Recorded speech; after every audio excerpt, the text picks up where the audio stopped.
Chapter 70. The Theft of Chintamani. Om Shri Ganeshaya Namaha.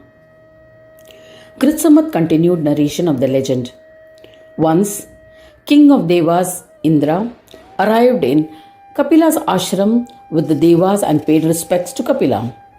Since Indra reached in the afternoon, Mahamuni Kapila, the lord of yoga, requested of famished Indra and Devas for lunch.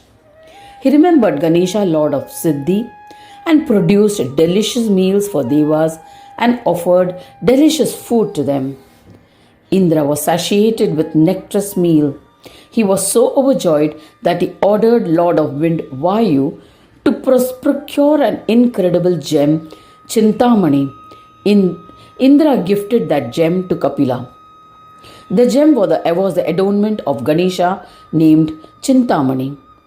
Wearing the gem, Yogi Kapila was filled with gratitude. Kapila thought, I am the follower of the path of yoga. I am Ganesha myself. I am not different from Ganesha. Hence Ganesh Deva must have sent this incredible gem. He wore it round his neck like Ganapati did. Seeing that, Indra and all Devas were delighted. Thereafter, Indra and all the Devas returned to their abode. Kapila remained in his own ashram wearing the gem. Prahlada asked Gritsamada, O Yogi, Brahmanayaka Ganesha resides in Swananda.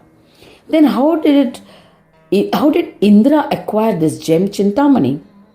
Gritsamada replied, O Prahlada, it gives great pleasure to narrate the legend of the glory of the gem Chintamani, which is the destroyer of sins. Earlier, Vishnu observed rigorous penance by chanting the Sadakshara mantra of Ganesha. He attained peace. Overwhelmed with his devotion, Ganesha decided to test his devotion and gave him the wish-fulfilling Chintamani gem. He thought, I am a devotee of Ganesha. How can I wear the Chintamani gem? It is an ornament of Ganesha. It is apt that it should be worshipped with devotion. Ornaments belonging to deities should never be worn by their servants. Hence, it is appropriate to regularly worship it. Through the practice of Shanti Yoga, Vignesha resides in my heart. Even though I am not different from him, yet I am his servant. He is inherently my Lord. Vishnu then placed the Chintamani gem in his daily puja. Several years passed. Indra was performing austere penance. He pleased Ganesha by chanting the Ekakshara mantra of Ganesha. Indra was constantly engaged in meditation. He progressed step by step, achieved proficiency in yoga, and became a Ganapatya. He attained peace and became one with the form of Ganesha. He returned to his abode and engaged himself in ruling the world of Devas. One day Vishnu heard a celestial announcement. I shall recount this divine voice. The voice said, O Mahavishnu, O intellectual one, give the Chintamani to Indra today. I always grant this gem to my devotee who has attained Shanti Yoga. On hearing this announcement, Vishnu proceeded to Amravati. He handed over the great Chintamani gem, which grants all wishes, to Indra. Indra, who considers himself a servant of the Lord, kept the Chintamani in his daily worship and began to perform puja of the gem. He was not intoxicated with pride of his achievement, as he was the bearer of Yoga Siddhis.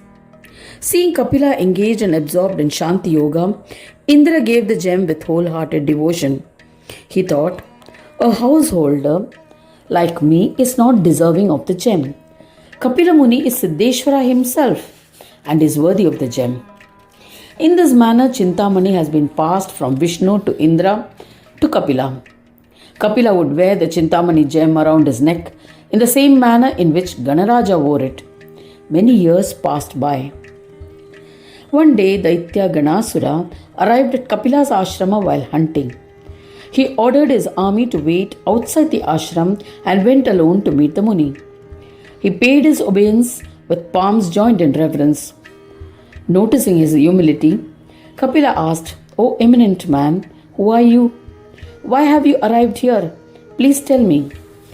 The Daitya Ganasura replied, O eminent Muni, I am known by the name of Ganasura. I was hunting. My destiny brought me to your ashram. I was hungry. My horses are exhausted. I was delighted when I saw your ashram accidentally. My army and me have already eaten fruits and consumed water. All are satiated. Therefore, I have come here only for your darshan. My army is stationed near a pond. With your darshan, all my sins have been washed away. O eminent Muni, now please grant me permission to return with my army to my town. Listening to his prayers, Kapila Muni was delighted and said to him, O great king, you and your army must eat before you leave. O Daitya king, you have come to my ashram as you were hungry. A guest is to be treated like God. Therefore, I am requesting you to eat before you depart. Ganasura agreed to the request. Kapila honored the illustrious Daitya Ganasura.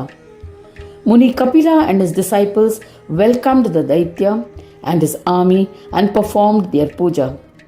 He performed puja of the Chintamani gem and requested for food. He said, O eminent jewel, please feed the army of Ganasura to their liking. By the grace of the gem, food with 6 flavors was served to Daitya Ganasura and his army. They consumed a delicious meal. The army and Daitya were all amazed. Ganasura bowed and asked for the gem. The Muni refused to part with the Chintamani gem as it was a gift from Ganesha. The Daitya Ganasura disregarded Muni Kapila and grabbed the Chintamani gem. He returned to his town happily. Consequently, Muni Kapila was enraged and thought of ways to destroy the Asura to recover the gem. He thought, the evil Daitya pretended to be virtuous and approached me politely. Adhering to his inherent nature, he acted wickedly. Hence, one must never trust a rogue. Evil company can destroy knowledge. Thus ends the 70th chapter titled The Theft of Chintamani Gem. In the second khanda of the Purana Upanishad, Sriman Mudgal Purana, describing the legends of Ekadanta, dedicated to Sri Gajanana, end of chapter 70.